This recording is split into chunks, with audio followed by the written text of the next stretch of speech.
అందరికీ నమస్కారం.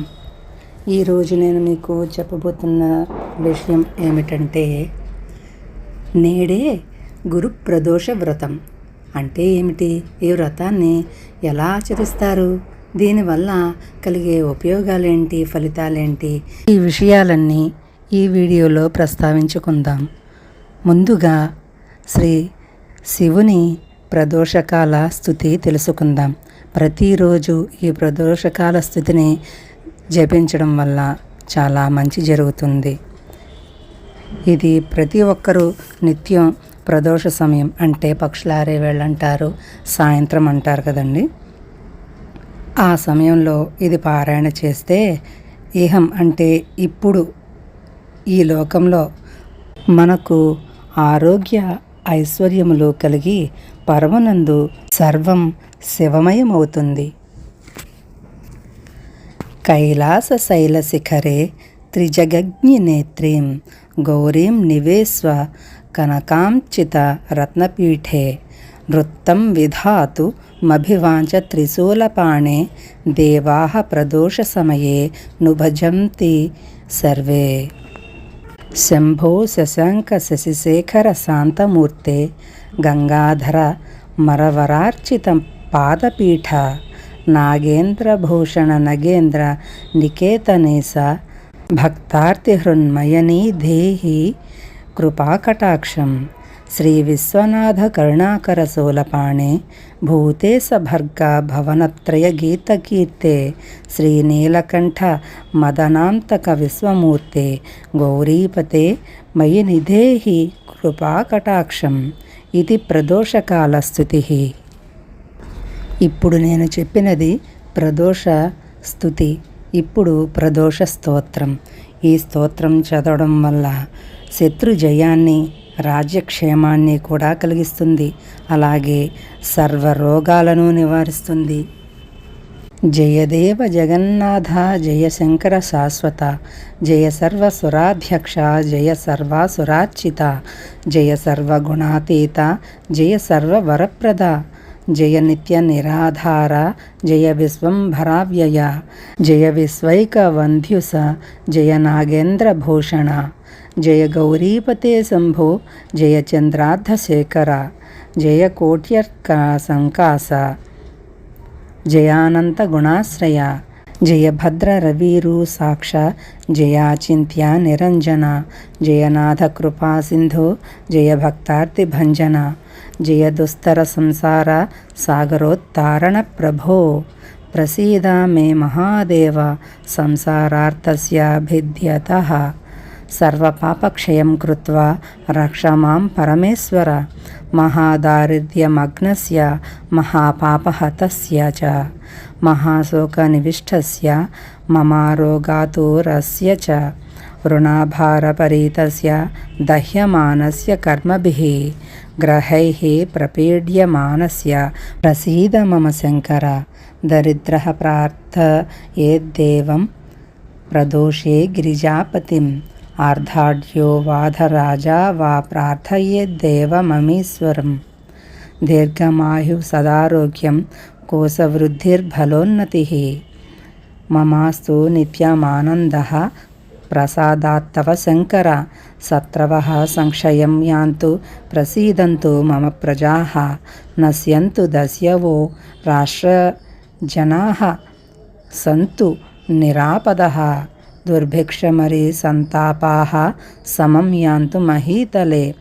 సర్వసస్య సమృద్ధిశ్చ భూయాత్సుఖమయా దిశః ఏవమారాధయేద్దేవం పూజాంతే గిరిజాపతిం బ్రాహ్మణాం భోజయేత్ పశ్చాద్దక్షిణాభిశ్చ పూజయేత్.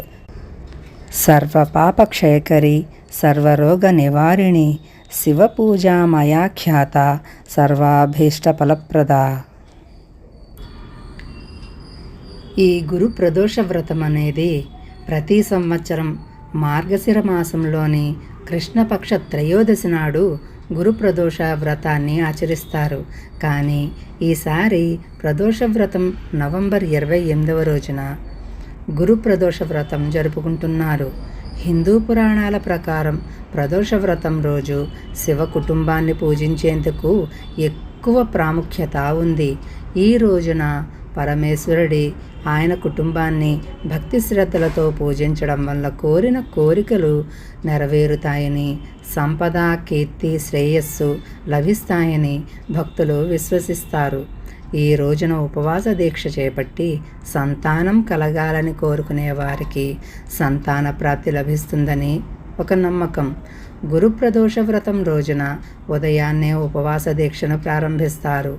సాయంత్రం పూజలు, వ్రతాలను ఆచరిస్తారు.